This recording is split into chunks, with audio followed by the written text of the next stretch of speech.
Startup startup startup सब जगह सुन रहे हैं, लेकिन स्टार्टअप बनाने से पहले आज ये सारी कहानियां सुन लेना बड़े बड़े ब्रांड्स की। ये कैसे किया इन्होंने, ये कहानी आपको बहुत काम आएगी और मैसेज इजीली समझ में आ जाएगा।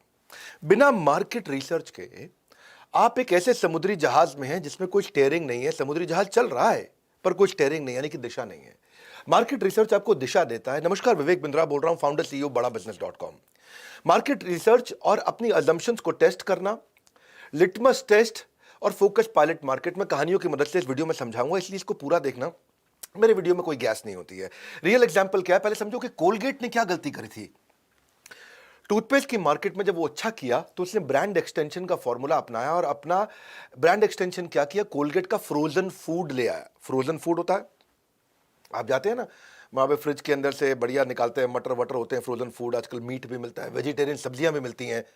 कोलगेट ने सोचा हम भी फ्रोजन फूड कर लेते हैं, भाई मुंह में तो जा ही रहा। लेकिन लोगों को लगा टूथपेस्ट कोई खाने की चीज नहीं है, कोलगेट टूथपेस्ट है और टूथपेस्ट खाने की चीज नहीं है, तो वो चला नहीं। ऐसे ही एलजी का समझो एग्जाम्पल। एलजी का टीवी बहुत चलता था तो एलजी का मोबाइल ले आया। जरूरी नहीं है कि अगर टीवी चलता है तो मोबाइल भी चलेगा, लेकिन फिर भी मोबाइल तो चल जाएगा। लेकिन अगर एलजी का वो जीन्स ले आया, टी शर्ट ले आया, एलजी का स्वेटर ले आया, तो लोगों को एक्सेप्टेंस नहीं आएगा। इसको बोलते हैं ब्रांड एक्सटेंशन। ब्रांड एक्सटेंशन करते वक्त, यानी कि नया प्रोडक्ट लाते वक्त, बिजनेस को शुरू करते वक्त कैसे कस्टमर को समझना है, पेपर बोट ने बाखूबी समझा। आप सब पेपर बोट को जानते हो, आपने कभी ना कभी जूस पिया है। पहले भैया माजा बड़ा चलता था, ट्रॉपिकाना बहुत चलता था। माजा, ट्रॉपिकाना, अलग अलग प्रकार के रियल फ्रूट जूस, फ्रूटी है, नींबूज है। तो देखा, इसने कहा कि भाई मैं अपने आप को अलग कैसे करूं बाजार में। इसने दो चीजों में अलग किया। पहली चीज अपनी पैकेजिंग में अपने आप को अलग किया। पैकेजिंग में इसने अपने आप को ऐसा किया कि भाई मैं कोई भी बोतल नहीं लेके आऊंगा, क्योंकि बड़ी सारी बोतलें पहले ही हैं, डब्बे टेट्रा पैक पहले ही हैं। माजा का भी है, ट्रॉपिकाना का भी है, रियल का भी है, कोल्ड ड्रिंक के भी हैं, फ्रूटी भी हैं, जो पेप्सी कोक थम्स अप भी है, नींबूज भी है। अलग कैसे करूं, तो इसने ऐसा बिल्कुल अलग सा कागज का पैकेज बना दिया। उससे इसका शेल्फ ऑफ टेक बढ़ गया। शेल्फ ऑफ टेक मतलब 15 चीजों के बीच में आपको एक चीज क्या दिखती है अलग से। तो पेपर बोट की स्ट्रैटेजी थी कि उसने पहले समझा कि मार्केट में चल क्या रहा है और उस मार्केट से अलग कैसे करूं। और अलग कैसे किया उसने, वो सुंदर सा पैकेजिंग, कागज का, हिलने वाला कागज है ना, पेपर बोट। उसको आदमी देखता है, कुछ अलग सा लग रहा है, उसमें नजर ज्यादा जाती थी। दूसरी चीज, उसने चाइल्डहुड मेमोरीज पे काम किया। लोग अपने गांव छोड़ के शहर आ जाते हैं, लेकिन बचपन की मेमोरीज उनकी रहती है। तो ड्रिंक्स एंड मेमोरीज, आम पन्ना, आम रस, संतरा, काला जामुन, काला खट्टा, जलजीरा, ठंडाई, ये सब बचपन में गांव की टियर 3 की रेसिपीज हुआ करती थी। शहर में आने वाला आदमी भूल गया था इनको। शहर में आने वाला आदमी कोक पेप्सी पिया करता था, इसने उसको रिवाइव किया। दो चीज़ों पे काम किया कि मैं फ्रिज में ज़्यादा मुझे उठाया कैसे जाए और मेमोरी मेरी ज़्यादा बढ़ाई कैसे जाए। तो पिता का प्यार, ग्रैंडपा का, ग्रैंड मदर का, जो वो दादा दादी का जो प्यार है, तो कंपनी जब कस्टमर के इमोशन से कनेक्ट होती है ना, तो भैया कमाई बहुत बड़ी होती है। देखो, फॉग ने बड़ा काम किया इसके अंदर। मार्केट रिसर्च कैसे किया, फॉग ने देखा कि भाई एंगेज भी आया हुआ है, सेटवेट भी आया हुआ है, वाइल्ड स्टोन बहुत चला करता था, एक्स ने तो इतना टीवी ऐड कर लिया था, एक्स बस इतना चलता था उस समय। अच्छा, लगाओ डिओड्रेंट तो लड़कियां भागते हुए आपके पास आएंगी, इस प्रकार के कैंपेन चल रहे थे। लेकिन जब लगाओ तो बस धुआं धुआं धुआं धुआं हो जाता था। गैस, आपको पता ना, हम कोई गैस नहीं देते। ये भी हमने आप इसको समझ सकते हो कि फॉग ने इस पोजीशनिंग को बड़ा किया था कि कोई गैस नहीं है, रियल कंटेंट। तो उसने कहा धुआं नहीं दूंगा मैं। और इस फीलिंग को उसने, बिफोर एंड आफ्टर को अगर आप समझो कि बाजार में क्या समस्या थी, उस समस्या के ऊपर मार्केट रिसर्च किया, फिर अपने आप को लेकर के आए। तो इसे एक छोटे व्यापारी के लिए बहुत कुछ है इसके अंदर सीखने के लिए। भाई उस अंदर लिक्विड होना चाहिए। और फॉग ने अपनी मार्केट कैसे क्रिएट करी, इस परसेप्शन का उसने एडवांटेज उठा लिया, क्योंकि लोग परफ्यूम खरीदना चाहते थे। परफ्यूम को इज्जत देते थे, डिओड्रेंट को हल्की चीज बोलते थे। आम आदमी डिओड्रेंट, अमीर आदमी परफ्यूम। उस मार्केट को उसने उठाया कि भाई लिक्विड मिलेगा अंदर आपको, गैस नहीं, लिक्विड बेस्ड, लॉन्ग लास्टिंग। और फिर जो है क्या चल रहा है, फॉग चल रहा है। क्या चल रहा है, फॉग चल रहा है। इसने कामयाबी को 10 गुना ग्रोथ दे दी। क्या चल रहा है, फॉग चल रहा है। क्या चल रहा है, ये बाजार में ना फेमस हो गई बात। ये पूरे ट्रेड में, पूरे चैनल में, अच्छा, आम आदमी की ना कहावत बन गई। और क्या चल रहा है, अरे फॉग चल रहा है। और क्या चल रहा है, कौन। और जनाब क्या चल रहा है? जनाब, हिंदुस्तान में तो फॉग चल रहा है। तो उसने इसको पोजीशनिंग को लाया। कैसे पोजीशनिंग को लेकर के आया, इसको बोलते हैं रिसर्च। पहले क्या चल रहा था, अब क्या करूं मैं। बिफोर एंड आफ्टर के डिफरेंस को क्रिएट किया उसने। बिफोर कि भैया हवा से लिक्विड लेकर के आया, मैं हवा नहीं दूंगा, मैं आपको रियल लिक्विड दूंगा। टारगेट कस्टमर इनका क्या था, अर्बन, शहरों का customer, middle class, upper class, trendy customer जो आगे बढ़ना चाहता है, मार्केट रिसर्च एक कंटिन्यूअस प्रोसेस है। बहुत सारी स्टोरी सुनो मेरे साथ में, ब्लैकबेरी नोकिया की तरह आपका हाल ना हो जाए। अगर गलत पोजीशनिंग हो गई तो ब्रांड भी डिस्ट्रॉय होगा और कैपिटल पूरी की पूरी जल के राख हो जाएगी आपकी। तो कस्टमर को सेंटर में रखें, मार्केट रिसर्च को समझें, और मैं आपको कई और कहानियां सुनाता हूं, जरा एक एक करके समझते जाइए। ओयो ने क्या किया था? ओयो ने देखा कि मिडिल क्लास 1000 से 2000 रुपए का कमरा अगर उसको मिल जाए होटल में तो खुशी खुशी रहेगा। ये उसकी रिसर्च का आउटकम था।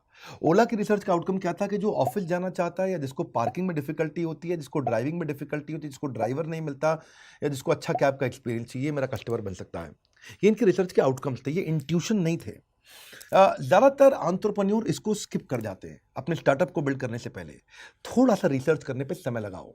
मैं आपको बताऊं, ये अर्बन क्लैप, जिसका नाम है अर्बन कंपनी, तो उसके जो फाउंडर थे अभिराज, उन्होंने भी यही गलती किया। शुरू में एक कंपनी बनाई सिनेमा बॉक्स। वो और उनके एक दोस्त जयपुर साथ में जा रहे थे, और तब उनको इंटरनेट नहीं कनेक्ट हो रहा था ट्रेन के अंदर। वो सोचे क्यों ना ऐसी कंपनी लेकर के आए जो कि ट्रेन के अंदर इंटरनेट की फैसिलिटी दे दे, बस के अंदर, ऑटो के अंदर दे दे, हवाई जहाज के अंदर दे दे। उन्होंने सोचा अरे बड़ा अच्छा आइडिया है, चलो स्टार्टअप शुरू करते हैं। स्टार्टअप शुरू किया उन्होंने सिनेमा बॉक्स के भाई ऊपर एक ऐसा हम लोग मशीन लगा देंगे जिससे अंदर वहीं पे ही इंटरनेट की फैसिलिटी क्रिएट हो जाएगी। पर उनका कस्टमर कौन था? बस वाला। अब बस वाले को कहता है भैया मैं कस्टमर लेकर के आऊं, मेरा तब इस समय वो दिक्कत है, कंडक्टर छोड़ के भाग रहा है भैया, ड्राइवर के बीच में शराब पी के चला रहा है, हम पहले ये प्रॉब्लम सॉल्व करें, डीजल महंगा हो रहा है कि तुम्हारा ये सिनेमा बॉक्स लगाएंगे क्या भैया? अब बुड़बक, उनको नहीं समझ में आया, मना कर दिया उनको। अब ट्रेन में सरकारी काम है, उसमें बहुत दिन लग जाता है, वहाँ बात नहीं बन पाया। हवाई जहाज में नियम ही नहीं थे, और ऑटो वाला कह रहा है कि जितने में तुम्हारा खर्चा करेंगे इतने में मैं ऑटो की किस्त देता हूँ। तो उनका चला ही नहीं बिजनेस, क्योंकि उन्होंने रिसर्च ही नहीं किया था एंड कस्टमर पे। बाद में उन्होंने अर्बन क्लैब शुरू किया, और देखते ही देखते आज $1 बिलियन कंपनी यूनिकॉर्न की तरफ बढ़ा। ऐसे ही मार्केट रिसर्च बड़ा बिजनेस से भी किया। हमने क्या देखा कि हम नीड क्या है? Relevant, easily understandable Hindi content for entrepreneur and entrepreneur.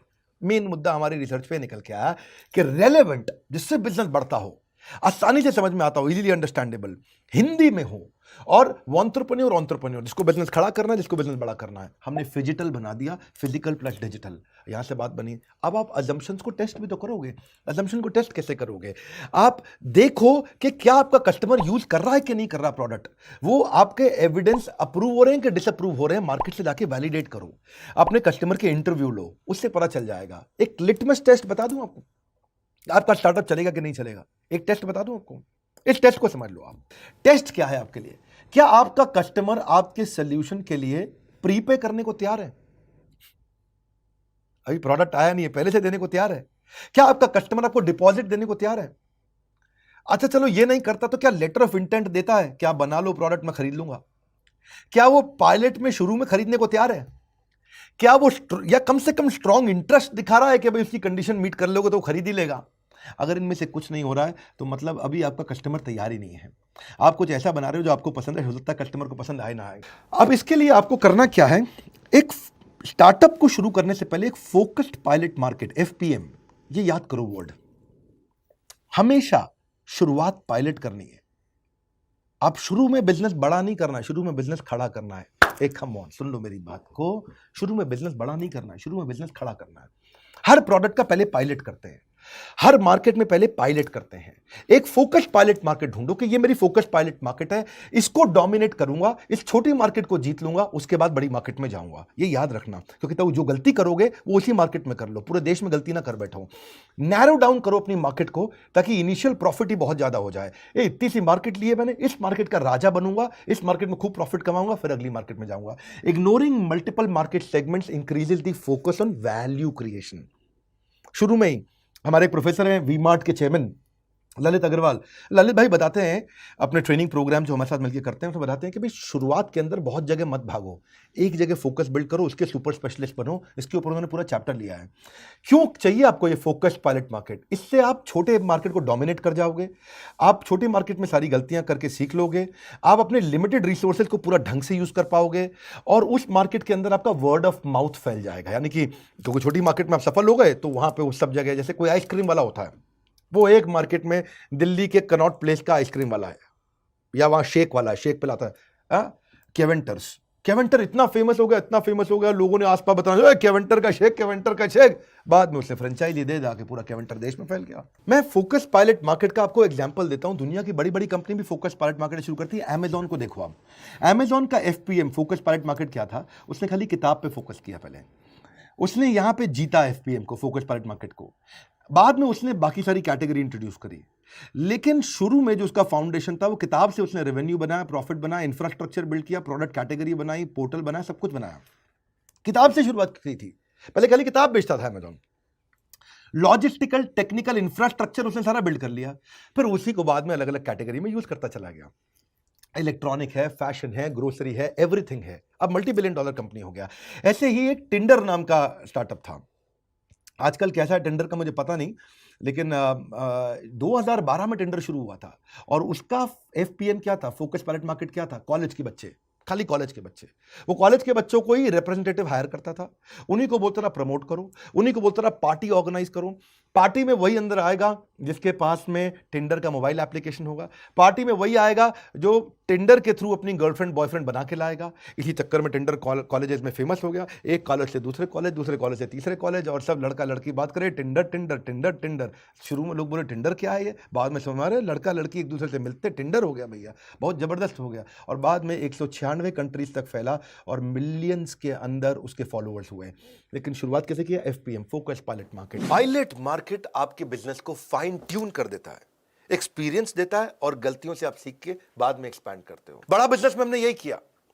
देखो हमने तो प्रूफ किया है, हर बार प्रूफ किया है। हाँ, हमने मार्केट को हमेशा रीड किया है। पहले फिजिकल थे, फिजिकल से फिजिटल आए, फिजिटल से डिजिटल आए, डिजिटल से अब हम मार्केट प्लेस पे चले गए, अब आप कम्युनिटी देख रहे हैं। बहुत सारे एरियाज हमें इंप्रूव किए और हम हमेशा ही नंबर 1 पे रहे हैं। नंबर 1 या दी ओनली 1, इससे पीछे हमने कभी सोचा नहीं है। We've always risen above the competition, lead किया है, बिजनेस को रीडिफाइन किया है। एंटरप्रेन्योर, सोलोप्रेन्योर, वॉन्टरप्रेन्योर, सोशलप्रेन्योर, कपलप्रेन्योर, वुमेनप्रेन्योर, कोई भी एग्जिस्टिंग बिजनेस, इन सब के लिए लीडरशिप फनल को हमने रीडिफाइन कर दिया। पहले ही लीडरशिप फनल बहुत सक्सेसफुल था, उसमें और हमने कोर बिजनेस के स्किल, मेन मुद्दा पकड़ो, कोर, कोई कहानी नहीं, रियल बिजनेस अगर सीखना है ना अगर आपको और सीरियस हो तो लीडरशिप फनल में आ जाओ। ये मैं आपको रेकमेंड कर रहा हूं, थोड़ा बहुत भी विश्वास है मेरे पे फोन करके बात कर लो और एक बार ही आ जाओ। एक एक आदमी कसम खाता है लीडरशिप फनल की, भैया ये प्रोग्राम जरूर अटेंड कर लो। बताएंगे भी, पढ़ाएंगे भी, सिखाएंगे भी, करवाएंगे भी। 2 प्रकार के कोच देंगे आपको, बताएंगे, पढ़ाएंगे, सिखाएंगे, कराएंगे, छोड़ेंगे नहीं। क्या सोच रहे थे आप? रियल एग्जाम्पल केस स्टडी के साथ कोचिंग डायरी देंगे, एग्जीक्यूटिबल स्ट्रैटेजी देंगे। हर हफ्ते एक फ्रेमवर्क होगा, 1 साल तक चलेगा। 50 हफ्ते 50 फ्रेमवर्क, 52 हफ्ते होते हैं साल में। आपको 50 हफ्ते 50 फ्रेमवर्क, पहला हफ्ता स्टार्टिंग, आखिरी हफ्ता एंडिंग, क्वेश्चन आंसर सेशन। मेरे साथ में कोई भी क्वेश्चन हो ना मन में आकर के इवेंट में पूछ लेना मुझसे, वहीं लाइव पूछो मुझसे। मैं आपको बता रहा हूं मैं कौन से यूनिकॉर्न वो स्टेज पे आपको लेके जाते हैं। इस बोर्ड लाइन नंबर पे फोन कर लो। आपको आखिरी बार बता रहा हूं मैं, ये वो प्रोग्राम है जिसकी लोग कसम खाते हैं। किसी ने नहीं बोला कि एवरेज प्रोग्राम है, super solid, super powerful programme. आप हमारे किसी भी ब्रांच में भी जा सकते हैं, 125 ब्रांचेस है, 125 ऑफिस है, किसी ऑफिस में बात कर सकते हैं, आईबीसी से बात कर सकते हैं, या बोर्ड लाइन नंबर पे कर सकते हैं। हमारे साथ जुड़े रहने के लिए, इन वीडियोस को शेयर करते रहने के लिए आप सबका हृदय की गहराई से प्रेम पूर्वक बहुत बहुत धन्यवाद।